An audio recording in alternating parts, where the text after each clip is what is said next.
Hello again, everyone, and welcome to another edition of the InsideLowell Daily Pulse, the Friday, February 28th edition of the Daily Pulse. It's the end of the month, it's the end of the week, but it's the beginning of a fun show because I'm excited. Joined here in the WellPoint Studios. I'm Teddy Panos, by the way, but I'm joined in the WellPoint Studios by our friend Mikaela and McCarthy, aka the Hyphen here. Yeah. Good. Now, usually you're in here with the Pod Squad. Yeah, it's a whole party. This is like our old Thursday radio days. You and I know. So nice. Did you ride your bike in? I did. You know, there's black ice. I fell this morning, actually. Oh, no. Yeah. At your house? On the walk this morning. Oh, Sue. As long as, not if it was in front of the Athenian, though, okay? Oh, no. Oh, Sue, no.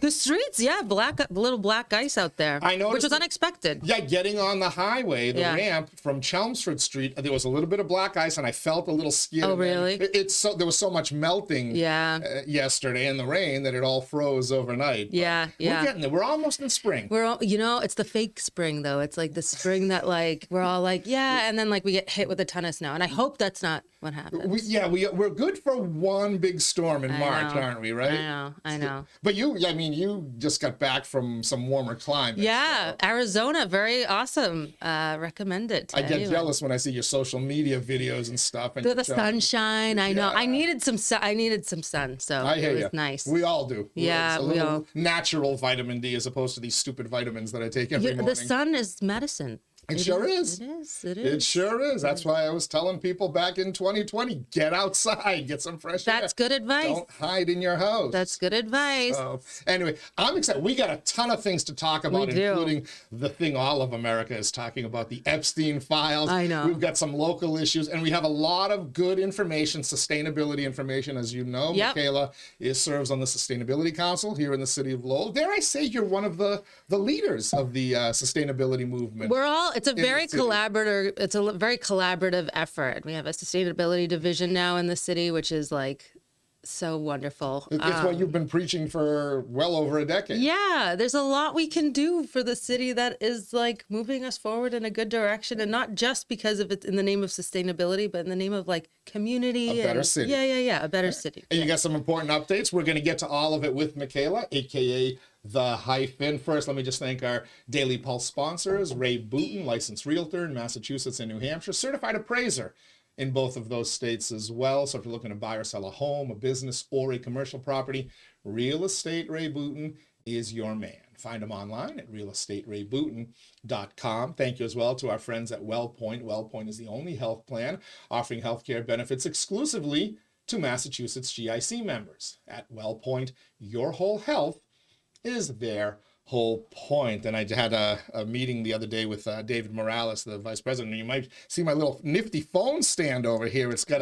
look at this swag. Got a WellPoint thing. And then Mikaela told me what this thing was, because I had no idea what it was. It's got a little 3M sticker thing in the back, but you told me that it's to hold my credit card to the back of the phone. Yeah, you stick it on the back of your phone. All right, good. When I get a new phone and new case finally. I can imagine you probably being like, what is this? I had no idea. And I was kind of the kids use them. Yeah, the kids. Riley would have known. She didn't really tell me. I said, look at all the swag I got from David. But thank you for filling me in. Thank you to David and our friends at WellPoint. Got a bunch of other sponsors we're going to thank as well as we go. But all right, let's get right down to it. Yesterday we thought was the day. Epstein Files being released. We saw the social media influencers with their big things that said binders. The Epstein Files, the binders. Yeah. And it turned out it was a big nothing burger. And Pam Bondi, the Attorney General, went on, I think it was Fox News the day before, saying, there's 250 victims, and this man did really bad stuff. And she said, it's shocking what's in there. Shocking. And then, but she never said anything about the customers or who this man was working for. She just said, this man was very centralized on Epstein.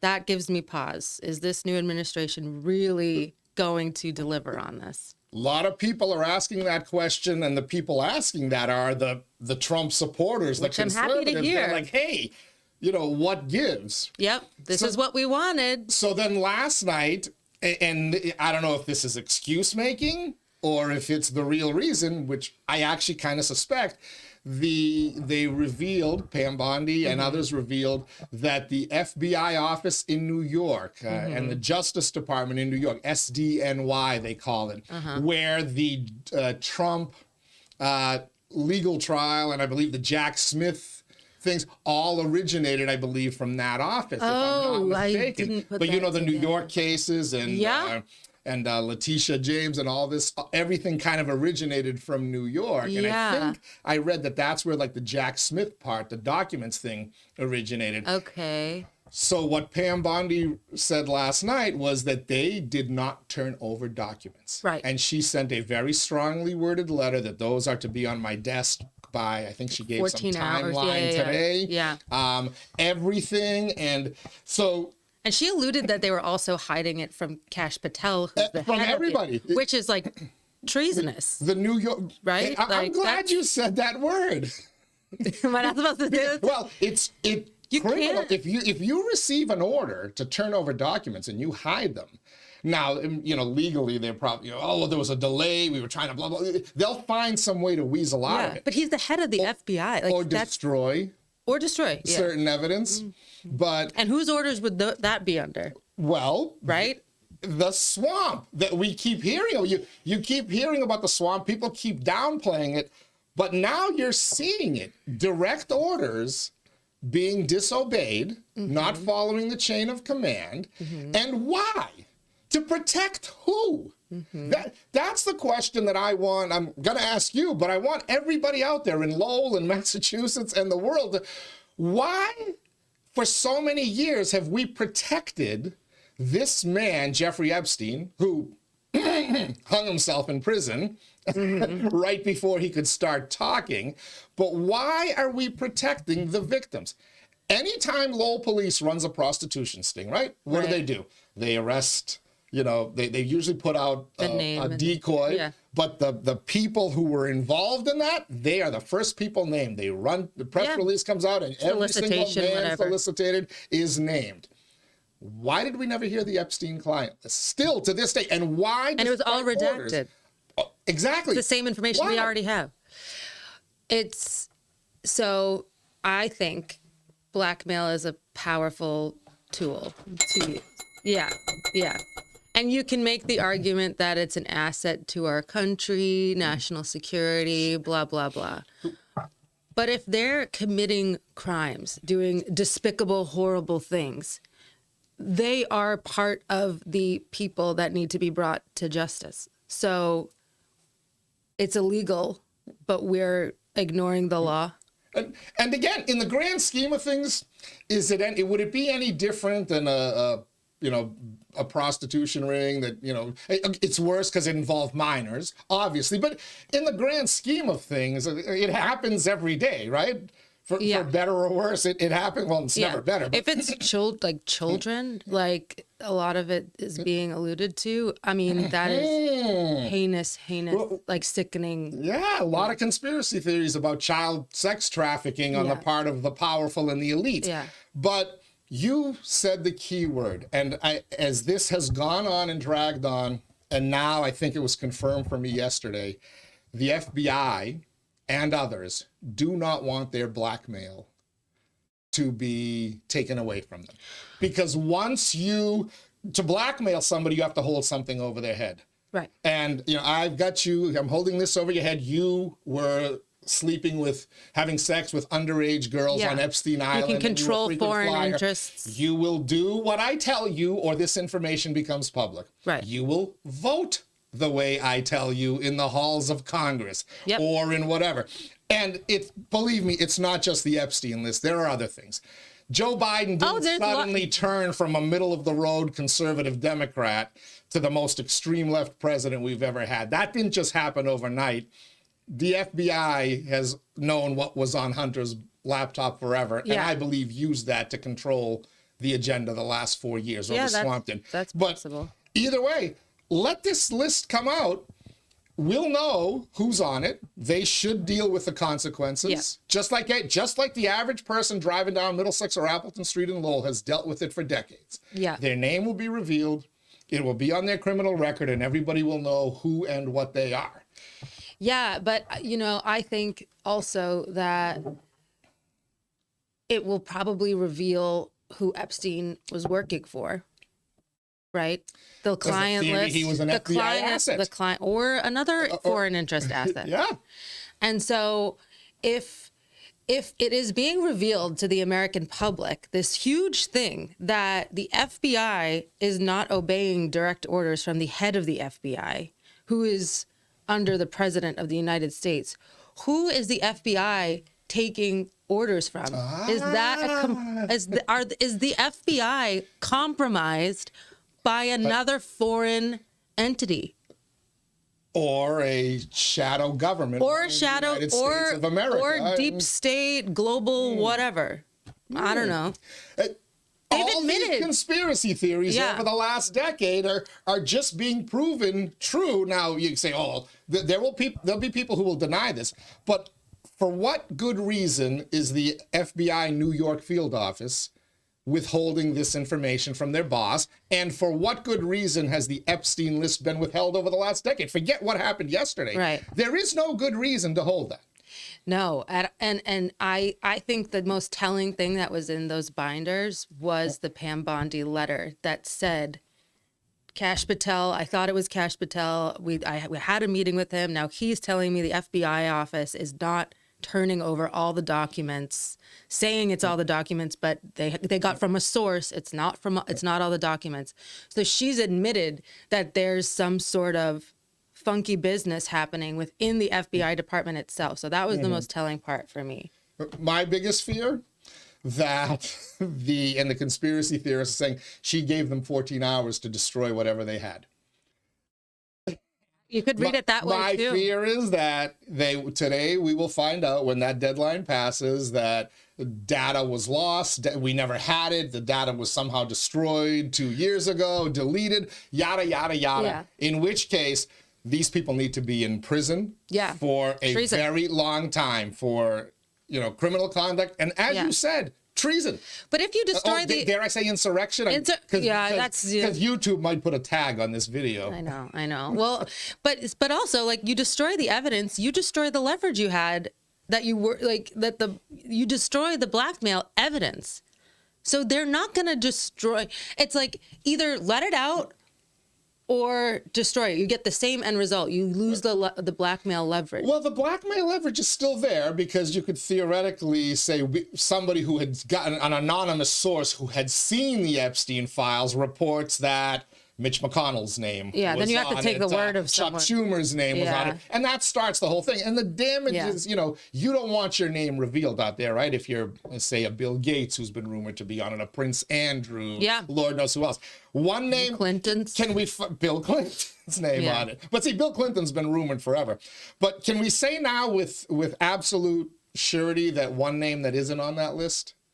Donald Trump. Donald Trump. Because if Donald Trump's name was on that list, we'd have seen that a long time ago. Not the list. We'd have seen his name, though. He's been affiliated with Epstein. Like, in the past, like, I think people, like, have alluded to, like, them being friends. There's pictures of them together.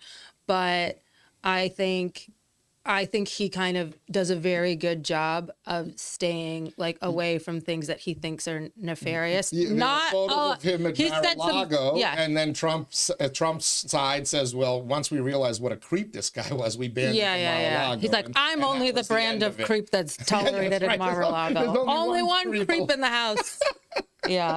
So we're on the same page on this Epstein list.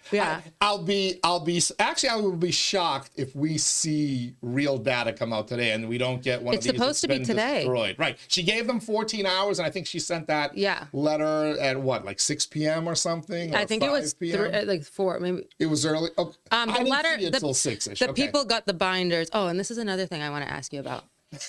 So the media. The media that was allowed, the independent journalists that were allowed to get the binder. And it reminds, like, remember the binders full of women thing? Was that Mitt Romney? That okay. was Mitt Romney. I was like, who is this binders full of? I thought it was Mitt Romney, but I forgot. It's like binders, like, it's like. I just bought binder. I finally put all of my InsideLowell documentation in a binder. I mean, for God's sake, binders. But the select group of journalists that were allowed to have this information. And then there's pictures of them like holding it up like a trophy, which is kind of sick. It was too much. It's sick. And it proved to be nothing, too. And it proved to be nothing. But Do you think like, they knew when they were holding those up? Do you think they knew that there was nothing in them? No, they were very like, They thought it they had had been, the goods. yeah, it had been. And like, I follow some of these journalists too, but like the way they dealt with it, if you're a true journalist that is independent and wants to give the news to the people, like many of them claim to be, go to the nearest scanner and scan that whole thing in and post it online the way the government should have. Like, they should have just released the PDF, you know, like just The way InsideLowell does it. the way inside. Yeah, exactly. And No, don't take my word. Read it for here yourself. you go. We'll publish an article about our view on it afterwards. But like, here is the freedom of information to the people. And none of them did that. They kind of like held it and said, I'm special. And that is They a wanted tactic. clicks. Yeah. They wanted clicks on Well, their social media accounts. Fine. Yeah. But also, I wonder if that was a tool for the new administration, Trump, whoever, that says these are our minions now. We're going to give them access, give them this little drug of access, and they're going to say the Trump administration is wonderful. It's like you're kind of creating a new CNN, you're creating a new echo chamber. A new echo chamber. Or propaganda arm. Propaganda, exactly. Yeah, I mean, that's a great, I never thought about that. Will these quote unquote independent journalists, Yeah. if something is seriously wrong with what the Trump administration is doing over the next 4 years, Yeah. will they protect Donald Trump, much like, you know, CNN, MSNBC, everybody else protected Joe Biden? Yeah, exactly. And they know that if they don't, probably Lose all access. you cut off and there's someone right behind you I to was get in. told, by the way, to apply because the White House is letting some You real non-traditional Yeah, people I into know. the White House press briefing. I was told to apply. You should. And then maybe get Lewandowski to I was go just in and going to do the say, word don't for you know, me, right? I was just going to say that. Don't you know Corey He Lewandowski? responds to my text, so but maybe Then you'd have to go to DC. You'd have to like have a correspondent. Well, it's all right. I'll take a road trip. It would be just one day, and then chronicle your experience in the press. You know, my day as a White House. Why press don't you? reporter. Yeah, you go on a little road trip. All right, you're talking me into it. Yeah, I think, and like, Maybe I'll make it a vacation with the missus and the kids. exactly. During See some a monuments. School vacation, we'll go see DC, which I've always wanted Yeah, to see. and it's like bringing it to a local outlet. So I feel like that's a good selling point. All right. You could get away with that. All right, you've convinced me. Let's I try. was intrigued by the Let's try. idea. You have convinced me. Send InsideLowell to DC, inside DC for a day. I love that. I do too. All right, the Epstein Files. Maybe they'll drop by the time we drop this podcast at noon. You're tuned into the InsideLowell Daily Pulse on this Friday, February 28th, 2025. Mikaela and McCarthy, a.k.a. the Hyphen, is here, flying solo with me in the WellPoint studios. Thank you to our friends at WellPoint. At WellPoint, your whole health is their whole point. Thanks as well to Ray Booten, licensed realtor in Massachusetts and New Hampshire, certified appraiser in both of those states as well. Find him online, realestaterayBooten.com. Thank you as well to our friends at Washington Savings Bank, banking that feels like home. Make the switch now to Washington Savings Bank. TMI Properties, quality and value at every price point. Find your perfect space with TMI. Mahoney Oil, providing warmth and protection in Greater Lowell and Southern New Hampshire since 1925. Greater Lowell Community Foundation, improving the quality of life in Greater Lowell through strategic, impactful philanthropy. Francis E. Preventure Insurance, insuring your most valuable assets since 1982. And by the Massachusetts Pirates, who are bringing all the hard-hitting action and excitement of arena football to the Mill City. Thank you to all of our sponsors there. Thank you to Mikaela and McCarthy for being here as well. Before we shift a little bit more local here and talk a little bit about energy, because everybody's talking about energy, high heating bills, etc. I want to just preview a show next week, but it kind of it follows up from what we were chatting about today, and that is what's going on in Washington, D.C. and the climate there. You know, will the people turn on the Trump administration? Have people already turned? And if you follow the mainstream media, you would think that, you know, America is revolting against Elon Musk and Doge and Trump and all this stuff. And it couldn't be farther from the truth. Does Fox say that too, or is it more like the Fox is talking about how popular he is and how out of touch. So nothing new. Nothing new. It's just that it's like what you've been whatever. Since he came down that escalator in 2015 till today, the sides have already picked him. But what are the American people saying? And if you are a Democrat, you have to be alarmed. And at some point, you have to face reality. And you have to tell your political leaders, the American people are not with you. You are so far out of the mainstream that now even your left-leaning pollsters, Quinnipiac, CBS, YouGov, Gallup poll, are all showing that the American people support the administration.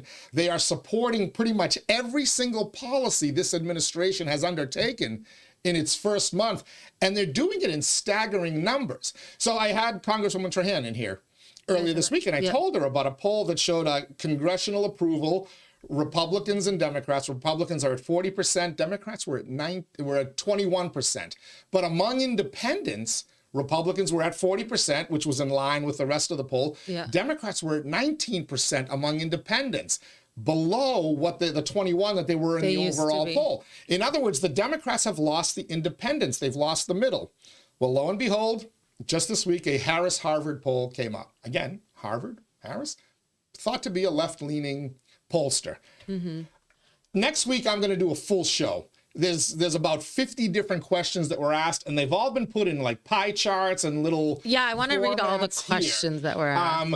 But every single one of them is a not an alarm, a siren to the Democratic Party. And it should be a wake-up call to the people who continue to foster these ideas that you are not in the mainstream and you are very likely to lose even more political clout. So I'm only going to show you 3 of the slides. Next week, I'll do a full show on it because I want to, is Lowell, how far out of the mainstream is Lowell? How far out of the mainstream is Massachusetts? But there you go. In his first month as president, Donald Trump enjoys a 52% approval rating, 33% strongly approve, 32% strongly disapprove. That's the dark blue shade there and the dark red shade. And then you get the 19 for somewhat approve, 11% somewhat disapprove for a 52 to 43% approval rating. He's never been anywhere near that. I'm like, in the past. I mean, I'm shocked. Like I'm shocked. I'm like really shocked. Look at, and here's where it gets really troubling for Democrats. Look at the right of that chart. Females, overall, 47% approve, 45% disapprove. 18 to 24-year-old females.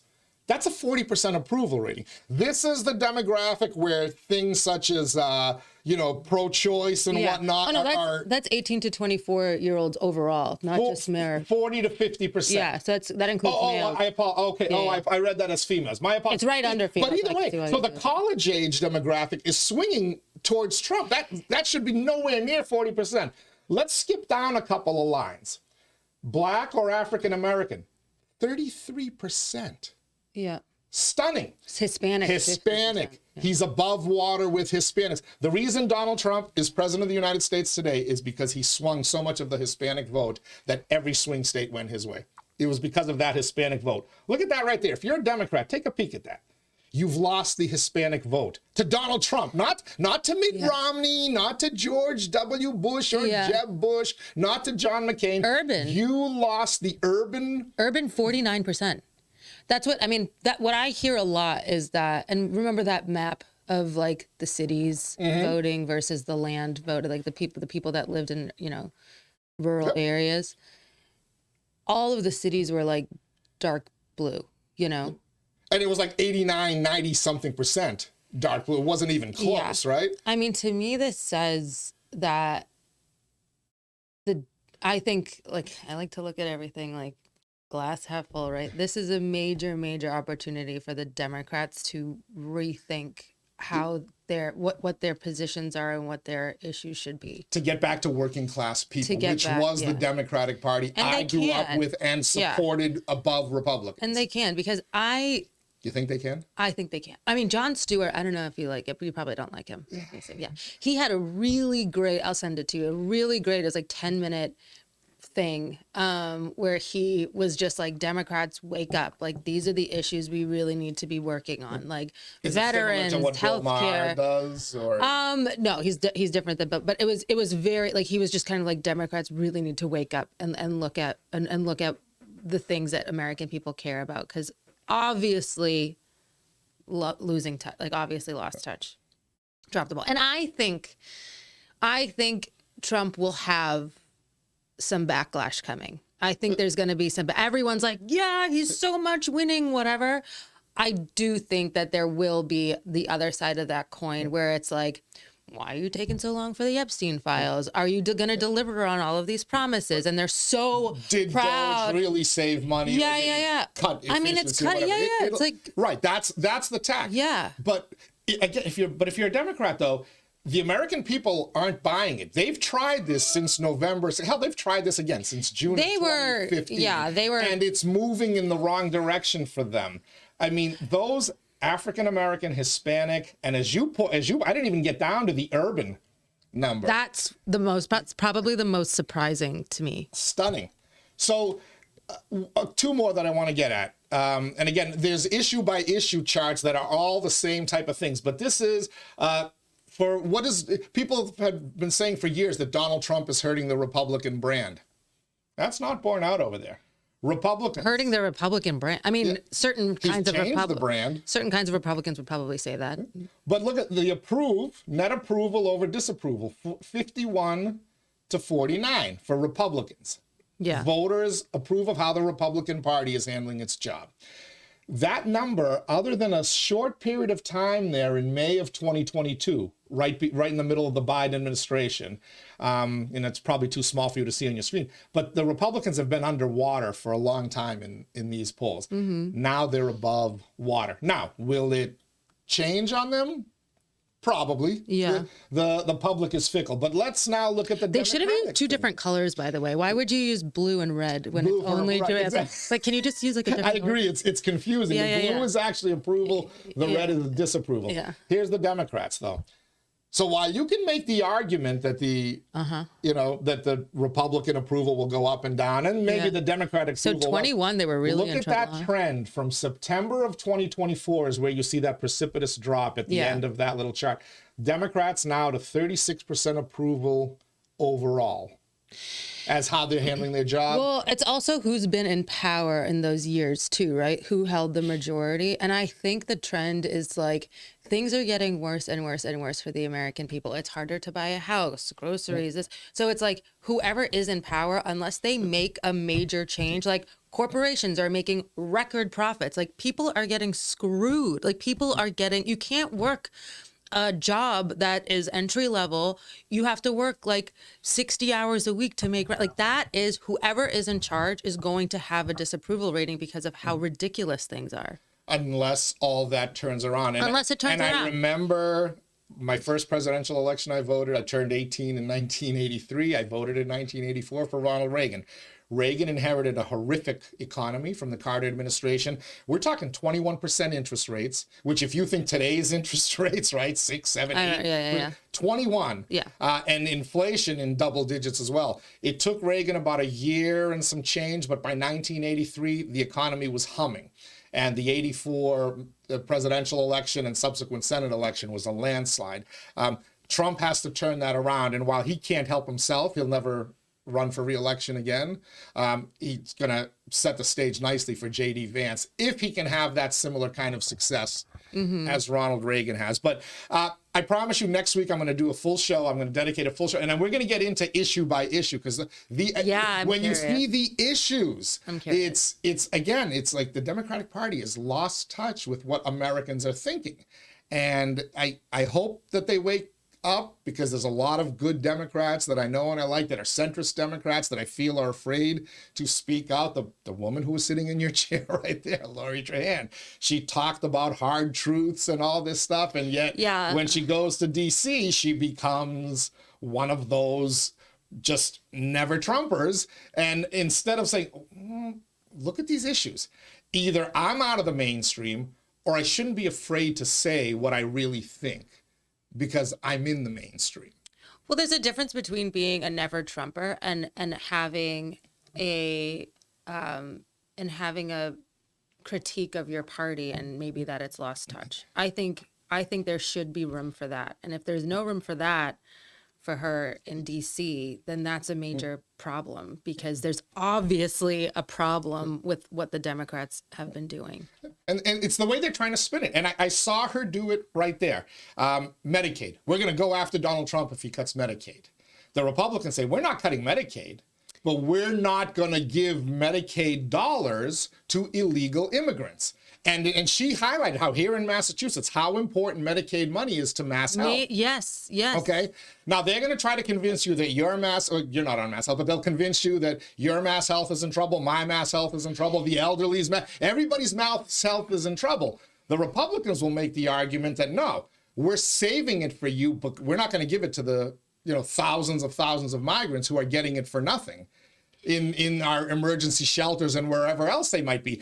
And if you look at again, that Harris poll, I didn't save that slide, but if you look at, do you approve of Donald Trump's efforts to get rid of criminal migrants and overall the immigration issues?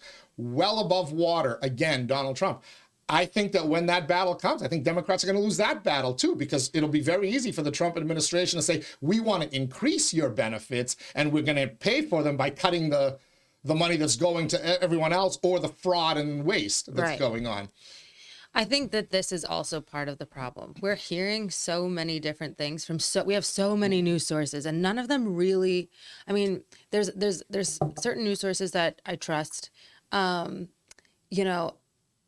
going to be really on the Trump administration to effectively communicate their policies and what they're really doing, because so far it's, I'm hearing lots of different things, and they need to just say, this is what's happening. Show the policies of clear cut of like what exactly they're doing, because like I've heard that they're cutting billions of dollars off of Medicare, and that it's going to make it harder for everyday people to receive their benefits, veteran hospital funding, stuff like that. Yeah, that's the argument. So I need to know, and these are from news sources that I trust. So it is so hard for the average American person to decipher what the hell is going on. And I think that's by design. I think it's, you're exhausting people so that think about, like, it's like all these plane crashes, you're exhausting people. And that's part of how propaganda works. Correct. And that's what scares me probably the most. And that's my rule of thumb for anybody who's if you're battling around, and look, you don't have to watch. Oh, geez, I'm getting a call. You don't have to watch. You won't see who's calling, but you don't have to watch the network news anymore to get your news. You don't have to watch CNN or Fox News or whatever. Just go to Twitter, find some accounts that you believe, balance it, follow people from both sides and see things, and then see it's one thing to have an opinion that proves wrong. I predict that Trump is going to crash the economy, or that such and such is going to happen. Okay, that's that. If it doesn't happen, it doesn't mean you were lying to people. Yeah. But there are people out there who are supposedly legitimate journalists who have outright lied to me on my Twitter feed, and now I'll never believe another word they say. And that's right? Fair. That's fair. And so first what I do is I follow the official White House pages and the Donald Trump page, because whenever they say Trump said this and that, well, if you want to see what he or she said, it's there. They'll post it. Then go and get the opinion stuff and try to figure it out. But most Americans are smart enough to figure out who's lying to them. I see the Hispanic and African American poll numbers that we showed, and they finally figured out they've been lied to for a long time, and they're done with it.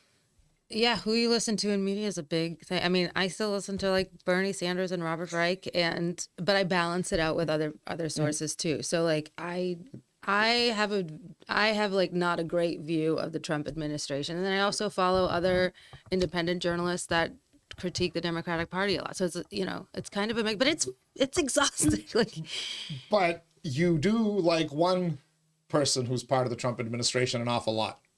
Oh, RFK. Robert F. Kennedy Jr., who, I can't remember if it was the Harris-Harvard poll or one of the earlier ones in the week, when they listed the people in the Trump administration, including Trump himself, and the approval-disapproval rating. Number one, the most popular Trump administration official is Robert F. Kennedy Jr. Well, because think about it. He balances it, and He's the reason, the Hispanics and RFK, he's the reason Donald Trump won, because he pulled a lot of independents that way. Yes, a he lot, did. which is going to save America. I'll just say it right now, because all of these you and I are big RFK. Because, we were both going to vote for him had he been on the ballot. We talked about this openly. Yeah, I mean, and like, I will say that a lot of the independents he pulled over to the Trump side, me not being one of them, we'll just say that, they will hold. So your love of RFK and his policies wasn't enough to get you to check the proper not box. enough for him to push me over the line. I'm sorry. All right, maybe JD Vance will win you over. Absolutely especially not. Especially if RFK is his running mate.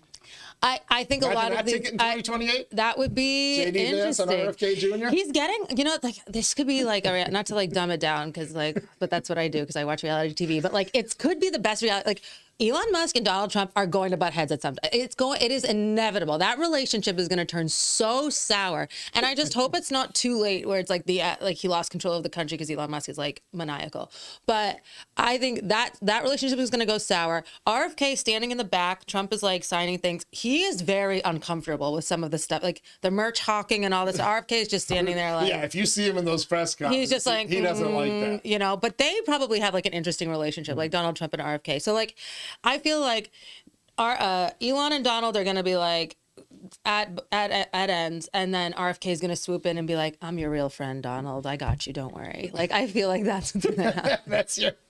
That is your hope, anyway. Yeah. All right. So let's move a little bit closer to home. Yesterday, InsideLowell put, I think we broke the story about the Lowell High School thing going. It's now a complete disaster. It was finally confirmed. The Lowell School Superintendent, Liam Skinner, sent a message to the school committee members, which started to trickle out to me.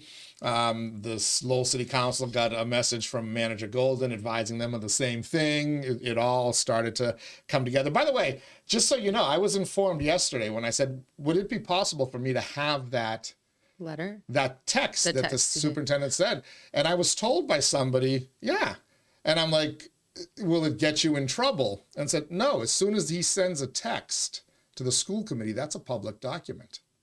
Oh yeah, because it's like open meeting, right? Yeah, because it's open meeting. It's an open, So I published it in its entirety, as I did the city council thing. But anyway, they confirmed that phase 3, the issues that Eric Gitchier and I talked about, and others had whispered about, the basement, the flooding in the 1922 building, was going to cause a massive cost overrun, a delay in the project. Sure enough, it was confirmed 3-month delay in phase 3. The $1 million question was, well, can they still work on phase 4 while they're working on phase 3 and not have the delay and still have that school open in August of 2026? Last night, Jim Dowd answered that question at the school building committee meeting and said the new target date is around Christmas of 2026. So it went from August to Christmas? 3 to 4 month delay on the overall project.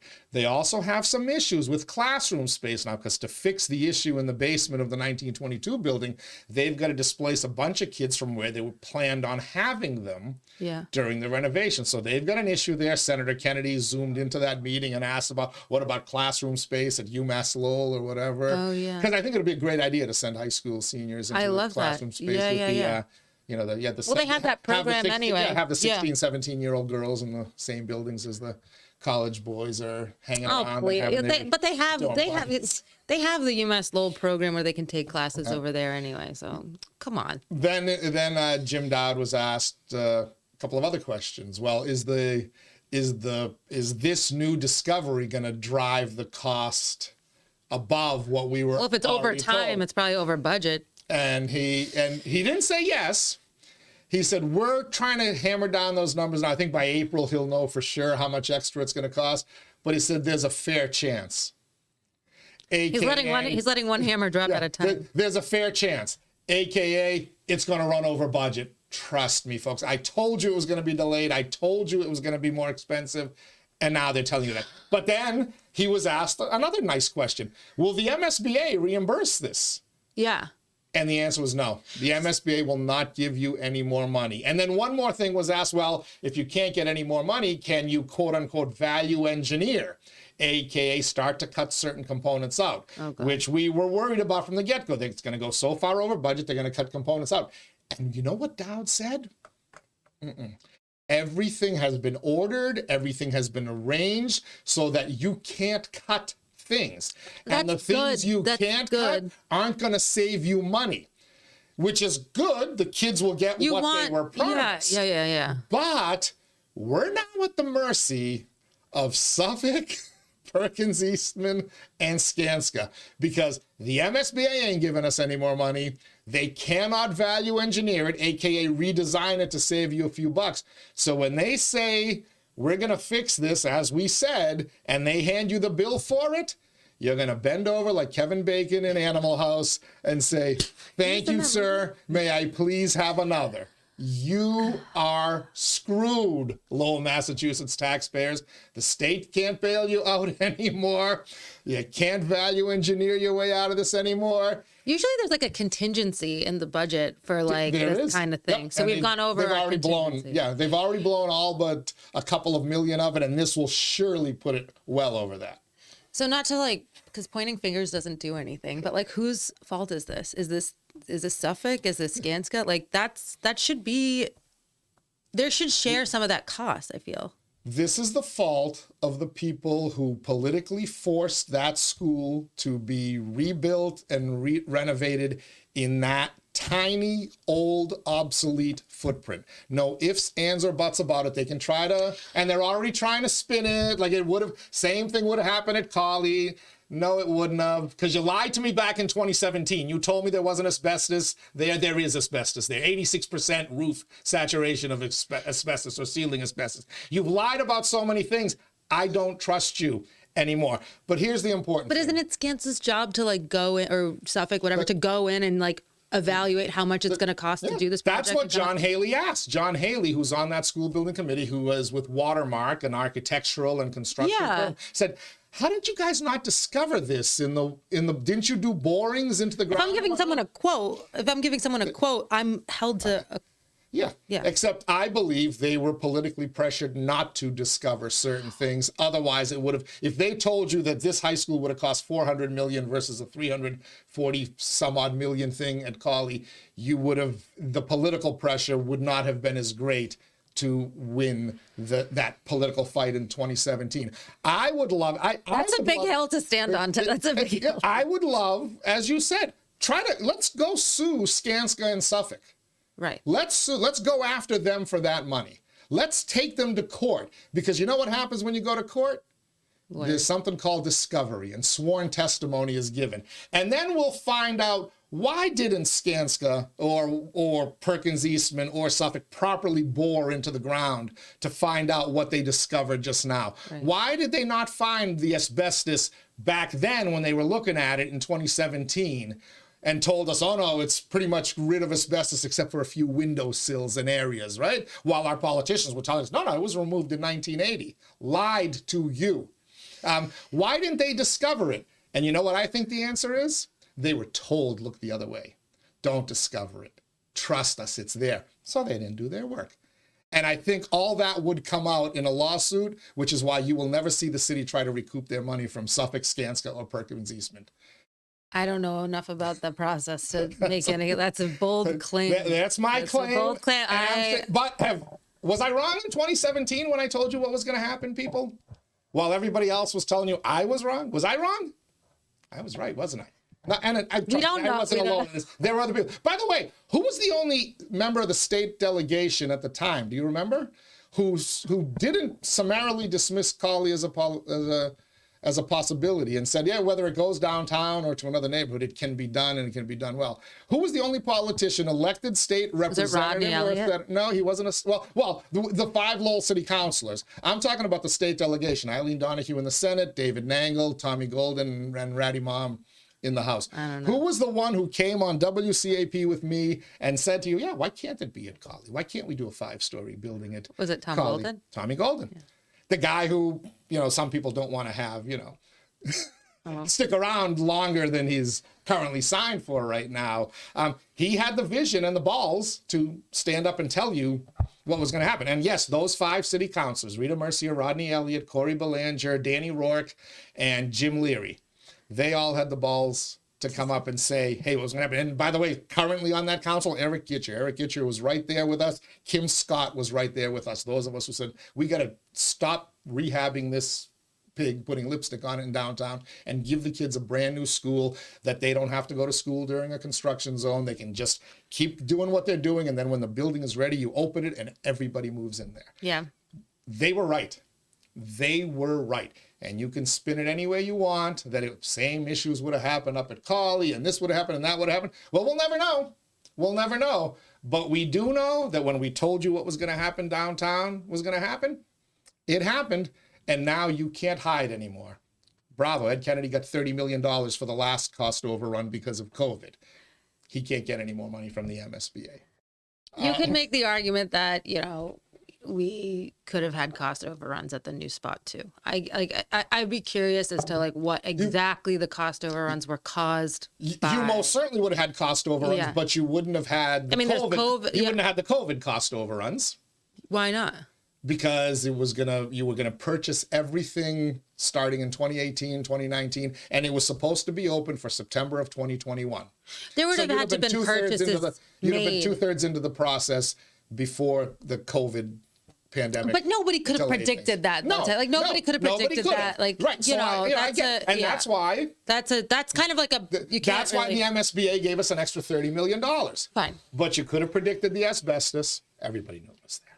Everybody knew it was there. If everybody knew it was there, yeah. I mean, if everybody knew it was there, then I feel like the construction company could have said, I feel like it's their due diligence. It's on them to kind of do that. It kind of shows you how corrupt the whole MSBA process. I don't know enough about it to make. I don't know enough about it. Again, now going back to Mikaela and my discussion about which journalists are you going to trust? Remember who's told you something and it happened, and who's told you something else and it didn't happen, and maybe very likely you were lied to about it. Remember those 5 city councilors who I said history will judge them very kindly, and it has. Mm-hmm. And I throw Eric Gitcher and Kim Scott, and Cory Robinson has told me it should have gone out there, but Cory wasn't really in the political realm at the time. I don't remember seeing him at any of these discussions. Yeah, it's a long time ago. Paul Ratayem, another counselor who sits there now. He was one of us. He was one of us Cawley folks. He's the best. So, remember this in November, folks. Remember it when you vote for state senate and state rep. Remember who told you things were going to happen and what ended up happening. And maybe, just maybe, lose a little faith in them and wonder, were they just badly mistaken, or did they lie to you? Time will tell. Time will tell. Ominous. All right. Economic Blackout Friday today, February 28th. Right. Many of your peeps are going to shop local, and they're going to teach Target and Amazon and Walmart and everybody else. Yeah, use cash only. Use cash only. So, so which of these people walks around with cash? I walk around with go to an ATM if you don't walk around. So they're going to go to the bank and take cash out. Yeah. Okay. Yeah. To spend cash instead of just just put it on your credit card. The whole thing, and I think all Americans can get behind this. We need to show the these big government big all they care about is money. It's actually a law for corporations to value profit over what the heck they're doing, to value shareholder profit. So they'll literally responsibility to their shareholders. So this is what. So it's pretty much all they care about is money. So as a country, we have to show that we are the engine that runs things. These corporations can't do what they need to do without support. So this is just a small way for people to just get out of the system. Maybe don't like anything on social media. Don't just I don't know. We've agreed too much today, so I'm going to disagree with you. Are you turning off your iPhone today? I'm not going on social media. Okay. You're not going to go on social media on social today. Media. So what if the Epstein Files drop at 12? That's fine. You're not going to read them today? Nope. You sure? Nope. All right, I'm going to hold you to that. Yeah.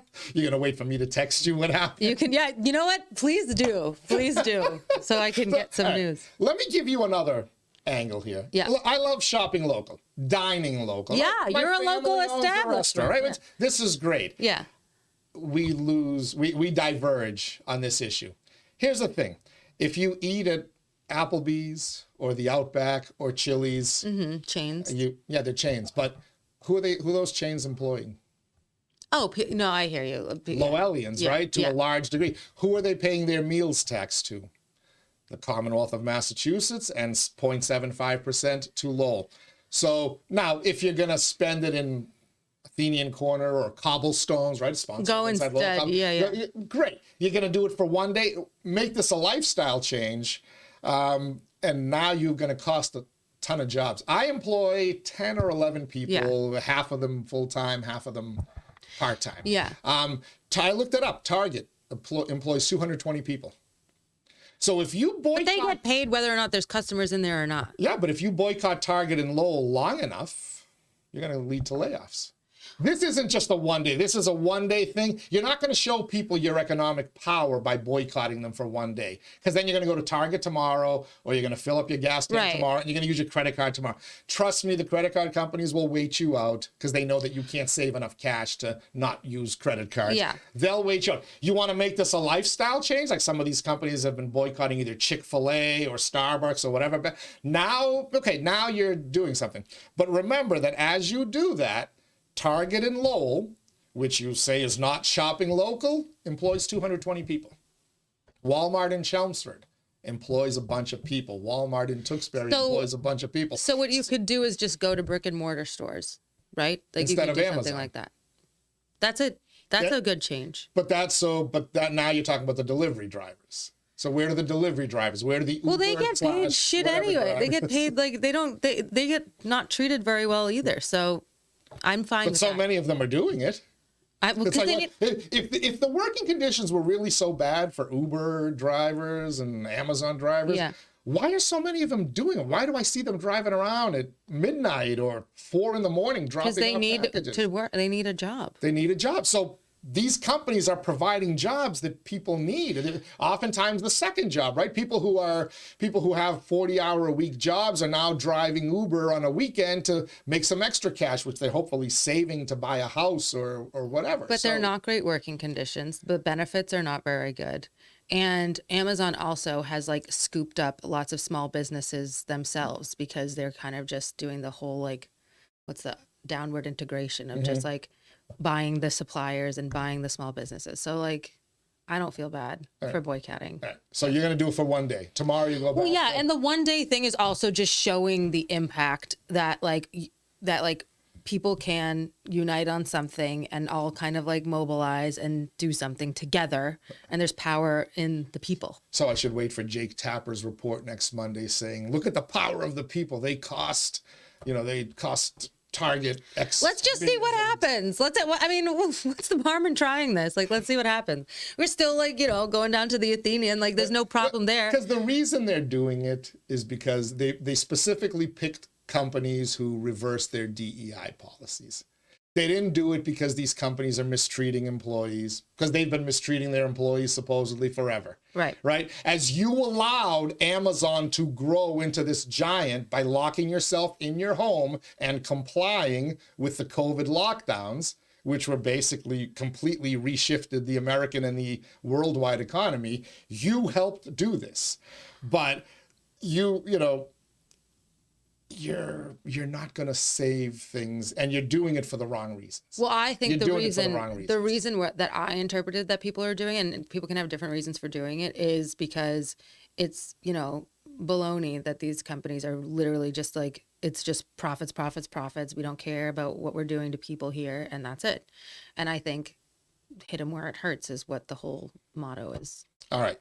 Before we wrap it up, we filled a full... I know, we had a lot to talk. I know. Epstein, national polls, Lowell High School. I know. But you want to talk about the sustainability stuff. First of all, I was so puzzled the other night at the Lowell City Council meeting to realize we want tree committees and we want to have a full-time arborist. We should have one. Why? We should have one. Why? I mean, So there were two things that had happened over the last few years that really sucked when it comes to trees in Lowell. So there was the chopping down of all those river birches in front of the that like big building that's on the river. I think it was, someone that didn't know how to cut down trees just so they could have a good view of the bridge for a picture or something like that.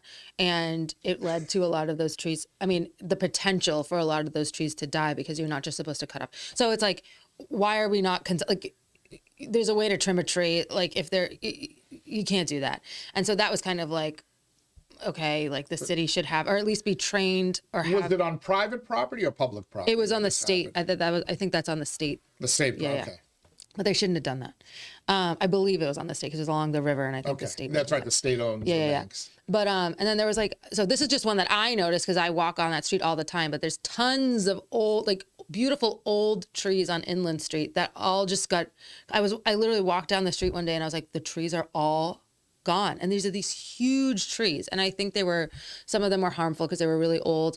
But like if you had an arborist kind of like maintaining trees in the city the way that they're supposed to be maintained, you wouldn't have these issues. And I don't know why we don't. We're a city that's really big. Does the arborist actually do the trimming, or does the arborist just tell you what should be done and then you still have to call the crews in? You can call the crews in, but they would also do things like trainings with the DPW on like how to trim a tree, or they'd be on staff, so it would just be a phone call. Hey, what should I do here? And then you would have someone to.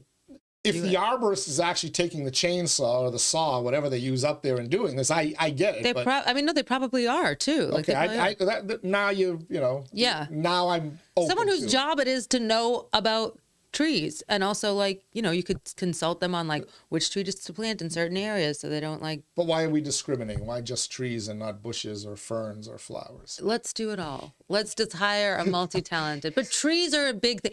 Trees are a huge source of shade. We have this heat island problem. The tree canopy. The tree. No, it's something that's really important. That if for a city that's concerned about heat islands the way we are, and energy costs, and making things better for people that live and work in like urban areas, and building thousands of new housing units. We should have. Yeah, well, yes. Okay. What do you think that's going to do to the trees?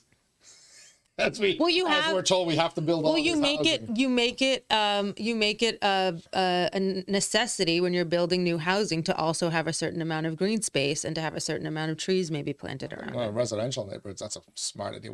My home on the dead end street in Drake, we such great shade. We didn't even need air conditioning growing up because we had so much shade. Thank you. A nice breeze and whatnot. Must be nice. Thank you. No, it's great. That's a little tough on Merrimack Market.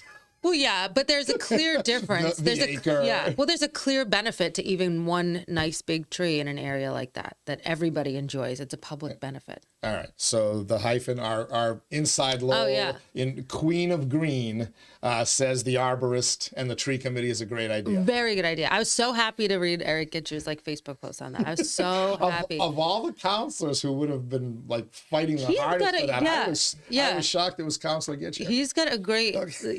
He's got some great ideas. So, okay. Yeah. You wanted to talk a little bit about stretch codes. Yes. So this is a special. So we have a stretch code right now, but in the city. What is a stretch code? So it's basically if you're, it's a building code. So it's if you're, and it's mostly for new construction. But if you have, there's codes you need to follow for if you have a building or building something or have an existing building that you have to follow. So there's, you have to have like building codes, like railings on things, and you have to like for energy codes, it's other certain requirements that you have to meet. Okay. And it's especially for new construction. So, and this is so that this isn't you need to put in all electric appliances instead of gas. Yeah. This So doesn't this is get into that, right? So can we separate these two? So this is what it does. What do you think? I want to, because I think the biggest challenge we have in front of us for like adopting this specialized stretch code is just people's like misconceptions of what it might be. So what do you think? So you said railings on stairs. So I had a guy put a new deck in my house 2 summers ago. Yep. And he told me that it has to go higher because the new codes, people got taller as time went on, so the codes changed. Oh, interesting. And I'm tall anyway, but you don't want kids falling. So my deck is a little bit taller than it was. It was kind of reinforced underneath a little taller. And the railings, I'm told, also have to be a certain distance. Yep. So people from 2025 can hold them as they're walking down the stairs, as opposed to people from 1905 that makes who sense. were much shorter, etc. All that stuff is great. Yeah. Does this stretch code that you're so excited about call for all electric appliances instead of gas, or will it give the consumer the choice to do what they want? Great. So this is a specialized stretch code. Okay. So it applies only to new construction. So it does not apply to renovations, does not apply to additions, and it does not apply to like historic buildings. And it what it does is it facilitates but does not require the electrification of new buildings. So it would just kind of make it so that your electric panels are ready for, or you're building a solar ready roof, which is already required in the, right. Fair. You're like giving people the option that if they want to build a home or buy a home with this stuff, they have this stuff if it's important enough to them, but you're not limiting somebody who I just want the cheapest house to heat or cool. Right? Yeah. So I still have that option. Mixed fuels are still okay. So let me ask you this though. So I had talked about a year ago to a contractor in Drake. They were doing a project. Talked about how expensive it is to build now. Lifelong builder. Built a house for my dad back in the day.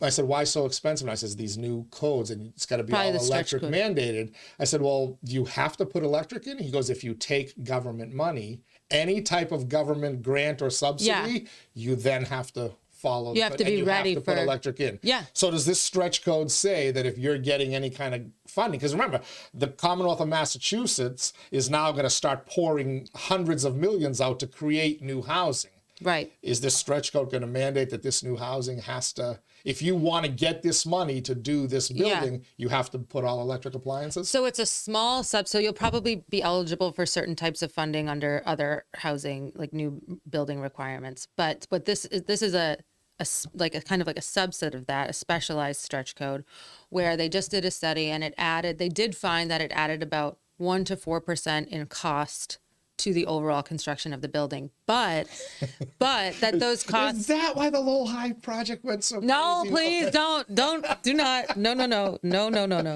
But that those 1 to 4% added costs could be recouped by Department of Energy resource funding. So you could get the funding for the additional cost. And there's no question that it would save money over time. So this is things like having a higher R rating on your insulation so that you're more energy efficient in the building. So things like that will save over time, undoubtedly. Ray Booten says insulation is arguably the most overlooked component of making your house more energy efficient. And I feel it in my house, which is I can tell how poorly insulated. I mean, just think about it. If you have a bad seal on your house, you're losing money. Like it's like money out the window. The drafts coming in the walls and the windows. It's an old farmhouse. Yep. Yeah. And in the part that the add-ons aren't as bad. So I'm going to get to the point where I'm going to make that investment and save, because my heating bills are crazy now.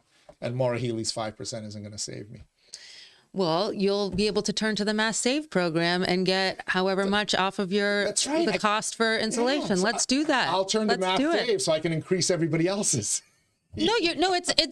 That's why your heating delivery charges are so expensive. No, it's not.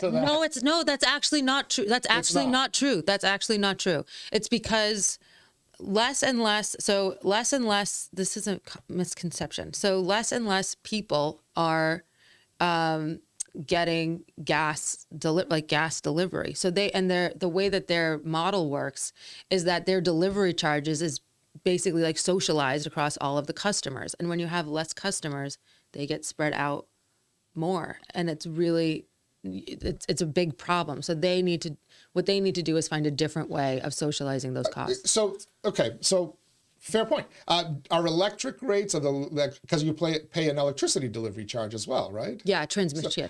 Are those rising at the same rate as gas, or is this? My electric bill has gone up, but I'm using some electric heat a little bit more. Gas has gone up. I mean, people are feeling it gone up quite substantially. Unbelievable. Yeah. So okay, solar materials. Oh yeah, they're going in on four schools in Lowell. Yeah, we just had a sustainability council meeting last night, so it's the fourth Thursday of every month. If anybody wants to come, they're open meetings. So solar materials got delivered to the Wang, Robinson, McAuliffe, and Lowell High School. It got delivered. We got the materials. You got the solar stuff ready Yes. for the Lowell High roof. Yes. When will the roof be ready to put them on? 2029 So that's, or 2030? we'll see. We'll see. But they're there. They're there and they're ready. So that's exciting. All right. And last, but certainly not least, the 2025 Sustainability Summit. I know Yes. it happens it's always around We've been a year and a Easter, April Fool's Day. We were doing it in the Earth Day? fall for a while. Now we're getting back to the Earth Day because we had to kind of like prolong it a little bit. All right. But So when is this year's Sustainability April Summit? 5th, Saturday, April 5th. We're right. thinking it's going to be like 11 to 2, like a 3-hour thing down at LTC. So the where, when, Yeah. how, and now what? What is a Sustainability Summit? What goes on? It's super fun. So it's basically people getting together in the city, sharing ideas. So there's like It's like Mardi Gras, right?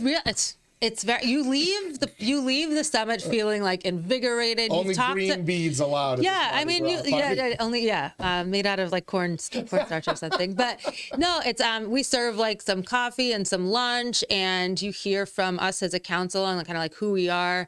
The sustainability director, Catherine Moses, is going to give some updates on all the wonderful things that have been happening in the city to kind of like celebrate the progress that's being made. And it's the first time we're having a summit with a sustainability division, like a dedicated sustainability. So that's like major celebration. Will the tree committee be a part of it? I hope so. I hope Will there be an arborist there? We want an arborist.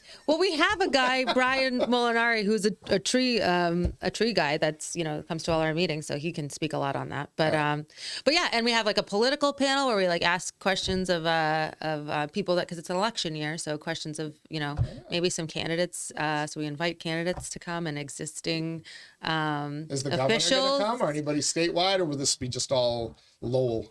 We always kind of invite people from UMass Lowell to come, and we give Can they bring awards. the goats that were mowing the lawn? We give a few years back? I would love that. I don't know if they're allowed in the building. There you go. We can have a nice little meal. Well, we're right across the street at LTC, so exactly. we got to keep the goats safe. But we also have sustainability awards. So we have you can nominate a person or a business. Did you guys get my nomination this year, by the way? I nominated myself. Yeah. We haven't put it out yet. But please nominate yourself. There's a nice Google form you can fill out. Can somebody please nominate me for a sustainability award? Yeah, the Athenian was the first green restaurant in all of Lowell. Feel free to nominate the Athenian or you as a person, as an advocate. I've got a green for sustainability in Lowell. Yes. All right. So Saturday, April 5th, you think about 11 o'clock? 11 to 2. Lowell Telecommunications on 246 Market Street or somewhere in there, in the Market Mills. Yep. If Ari doesn't have a basketball tournament, please come. I will crash your sustainability. Yes. So can you guarantee my personal safety if I walk into that room? Absolutely. I'll be a personal bodyguard. You'll be my bodyguard. If you show up, and it's a very friendly crowd. Absolutely. Batch is one of you guys. Batch when it comes to the environment, Batch is one of you guys. I think he came to the last one we did. He's a tree hugger. Yeah, and then we can all go to the Athenian Corner after and celebrate. All right. So are tree huggers allowed to hug the arborist? If the arborist consents. If the arborist consents. You have to ask first, please. All right. Please. Mikaela and Teddy.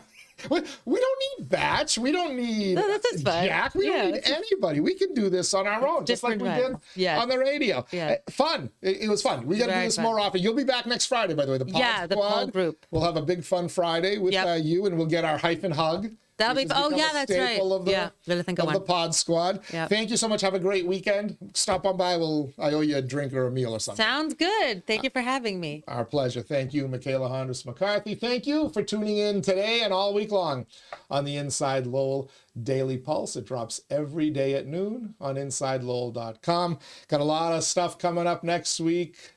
Till then, everybody stay safe and stay warm.